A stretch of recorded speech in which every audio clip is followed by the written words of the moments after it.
Kami lakukan fungsi TNI itu ada tiga. Pertama adalah perang dan perang. Kalau perang sudah jelas dalam sistem pertahanan rakyat kita itu Koramil adalah salah satu bagian sistem pertahanan karena tersebar di Indonesia. Koramil itu bisa dalam fungsi pertahanan, tapi fungsi lain adalah membantu kerajaan. Di sana ada Undang-Undang Nomor 32 Tahun 2000 yang mengatakan obat pokok TNI selain perang itu salah satunya adalah penanganan bencana. Jadi koordinator di wilayah di tingkat Koramil itu jika ada bencana di wilayah, baik itu longsor, banjir, gempa bumi, itu fungsi TNI khususnya Koramil melaksanakan tugas. Nah, dengan berkoordinasi dengan pemerintah daerah dan kepolisian, sistem keamanannya pasca selama bencana polisi, tapi cara mengatasi penanggulangan bencana itu dalam apa saja dari mulai start awal kita harus mempersiapkan diri. Nah, korbannya di mana pengungsiannya, kemudian tempatnya ada tendanya tidak, aman tidak, bagaimana cara memberikan makanan logistik atau dapur. Jika itu terjadi, protapnya teknis sudah harus dilaksanakan dari start awal sampai akhir, jangan sampai dinyatakan khusus di daerah sekitar di sini.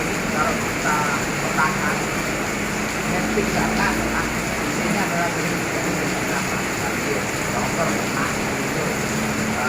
gempa bumi, tapi tidak lalu yang jelas di sini karena tempatnya adalah ketinggian banjir saja, tapi tidak cukup lama, sifatnya seperti genangan saja, beberapa jam, satu hari, supaya tidak sampai ada pengungsian, hanya daerah itu aja ya.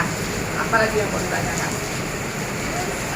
Berapa tahun terakhir kalau misalnya bencana seperti banjir, kebakaran, gempa bumi, cara untuk sama Ya, tadi baik begini, tadi sudah saya sampaikan di awal bahwa khusus daerah sekitar ini yang mendominasi bencana itu adalah banjir. Ya, karena kita tidak punya gunung yang meletus sampai kapan nggak bisa kita tungguin, ada gunungnya, gempa bumi ada, tapi tidak merusak sampai merusak. Puting beliung ada, tapi tidak semuanya, hanya daerah tertentu saja. Sifatnya kecil. Yang jelas yang perlu diantisipasi adalah bencana banjir untuk wilayah Kutat dan Pamulang. Itu deh ya. Ada lagi yang ditanyakan. Jadi penyebab terjadinya bencana tersebut? Nah, kalau banjir mungkin di hulu. Jadi banjir itu curah hujan tinggi adik-adik. Biasanya di sini tidak curah hujan, tapi di hulunya curah hujannya tinggi, daerah Bogor. Biasanya sampai ke sini. Di sini nggak hujan kok, di sungai ada air besar.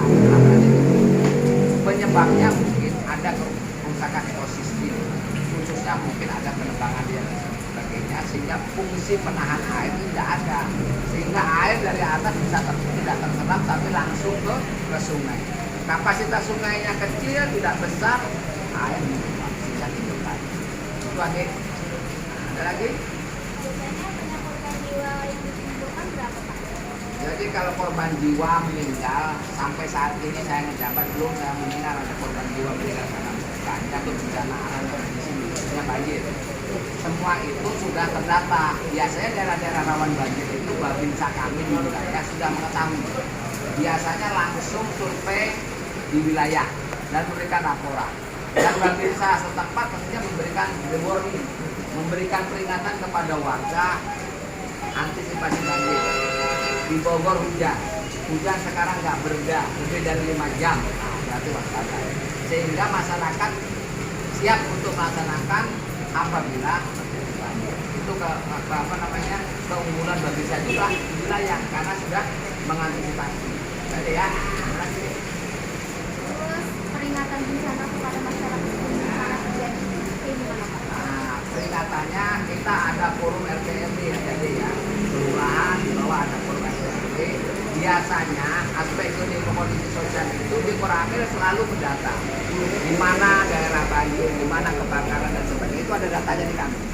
Nah, kalau memang daerah banjir, otomatis babinsanya sudah paham. Oh, daerah saya itu pemetaannya di kolamnya ada daerah banjir. Jika benar-benar terjadi banjir, babinsanya sudah paham apa yang harus dikerjakan, ya. Memberikan penyuluhan bagaimana mengatasi banjir, babinsanya sudah paham dari tingkat RT maupun RW. Dan ini sering terjadi, pernah terjadi, bukan sering ya, pernah terjadi. Alhamdulillah tidak ada yang korban, bisa mengungsi. Ada yang tidak sampai mengungsi karena sifat surutnya cepat. Surut air, turunnya debit air itu cepat. Nah, itu dia ya. Ada lagi yang ditanya?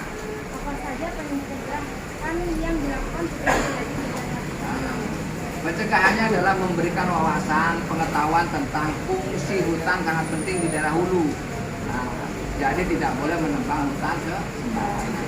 Yang kemudian adalah fungsi drainase, selokan-selokan, pembuangan sampah jangan sampai menghambat atau menghalangi air karena tersandung di selokan, termasuk fungsi sungai. Nah, itu babinsnya sudah main semua, sudah paham dia. Dan memberikan penerangan jangan buang sampah sembarangan, bapak ibu dan sebagainya, apalagi daerah yang dikategorikan adalah rawan banjir. Supaya apa? Jika hujan, kiriman air dari hulu ke hilir lancar. Hujan di daerah lokal, di daerah Ciputat, selokan tidak ada yang menghambat. Masuk sungai langsung dikirim ke arah hilirnya, yaitu hilirnya adalah laut. Ya. Lagi ini.